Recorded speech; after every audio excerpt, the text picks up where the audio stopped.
Hey guys, today I'm going to be talking about an issue that I think the world is facing, and that is mental illness.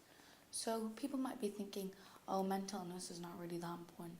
Well, it is. Mental illness hurts you just as much as physical illnesses, but in a way that makes you feel sad, that affects your brain and your type of thinking.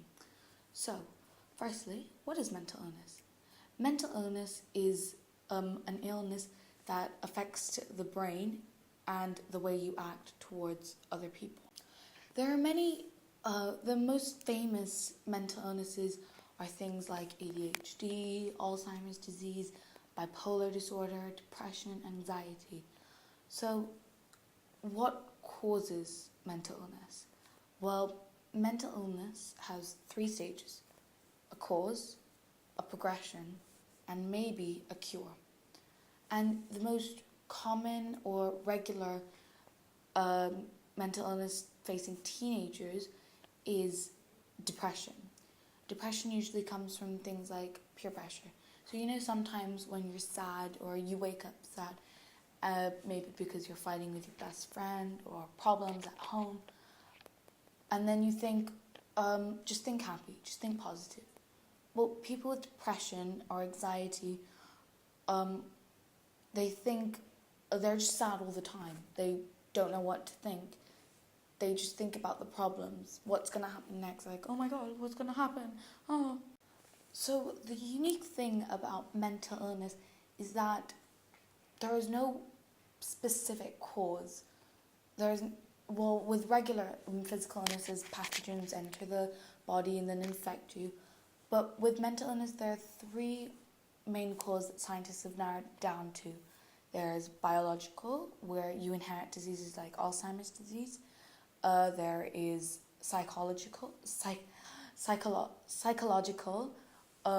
which comes from the brain, where your brain doesn't really function properly. And there's environmental, which is because of your environment, whether it's peer pressure or problems at home.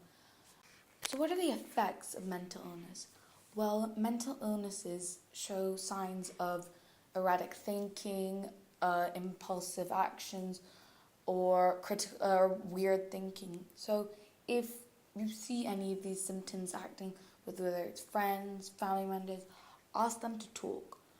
The main reason why mental illness is so common is because people bottle up their feelings and until they come splurging out of you, and no one knows why because you haven't talked to anyone about it.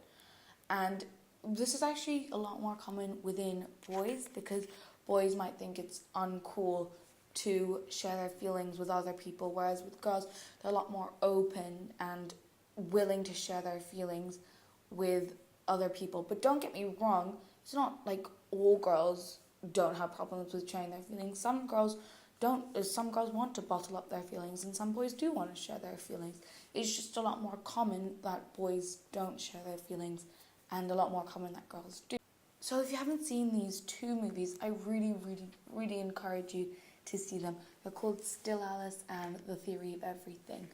They're basically about people who have mental illness, and they try to spend the last few years of what little precious time they have left before they disappear. I'm just going to play you a little clip from Still Alice about her giving a speech to people about her disease, which is Alzheimer's disease.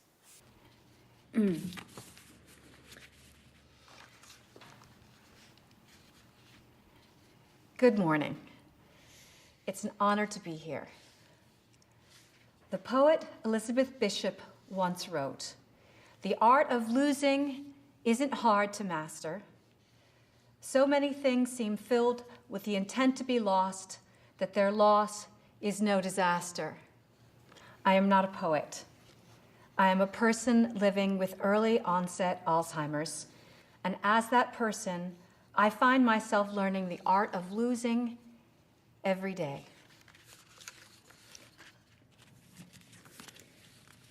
Losing my bearings, losing objects, losing sleep, but mostly losing memories.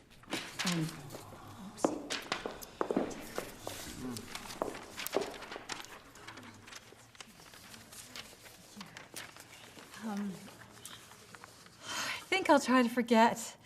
That just happened.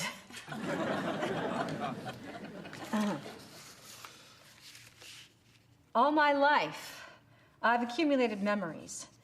They've become, in a way, my most precious possessions. The night I met my husband, the first time I held my textbook in my hands, having children, making friends, traveling the world.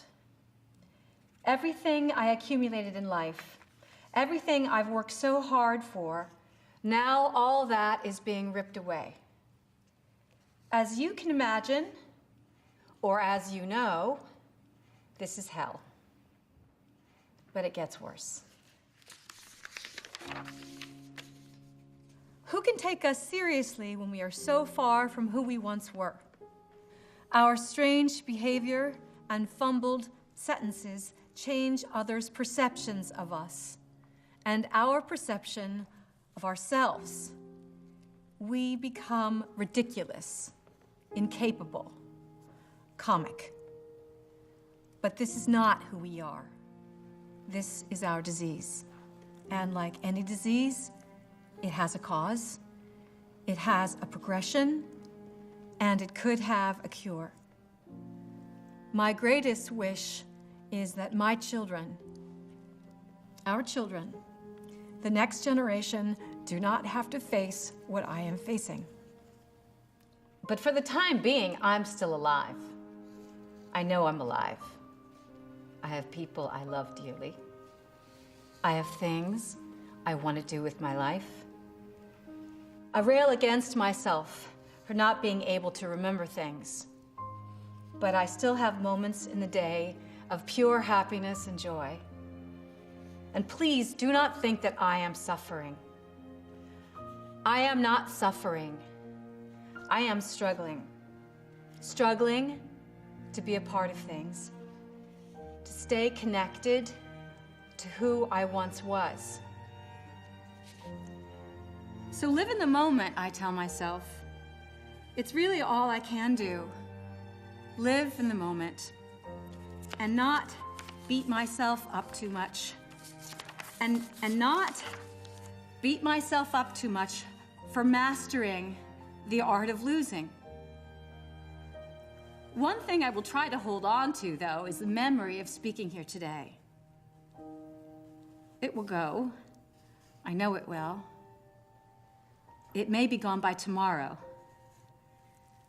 But it means so much to be talking here today, like my old, ambitious self who was so fascinated by communication.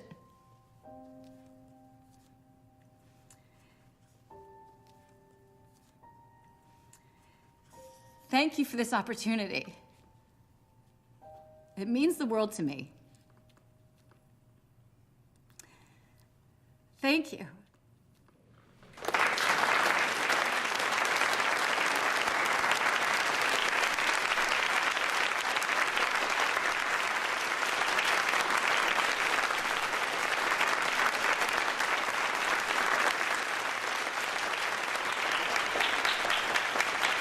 I hope you enjoyed that clip. And to conclude, I wanted to tell you what I wanted to do with this vlog. I wanted to do two things. Firstly, I wanted to inform you about the causes and the effects of mental illness. And secondly, I wanted to persuade you to talk. To talk about your feelings. To talk to other people, whether it's your friends, your family members. Just to talk about your life, your feelings. If you're feeling sad, if you're feeling angry, if you feel like you want to have big outbursts, don't. Just talk about it. Thank you, and I hope you liked the vlog.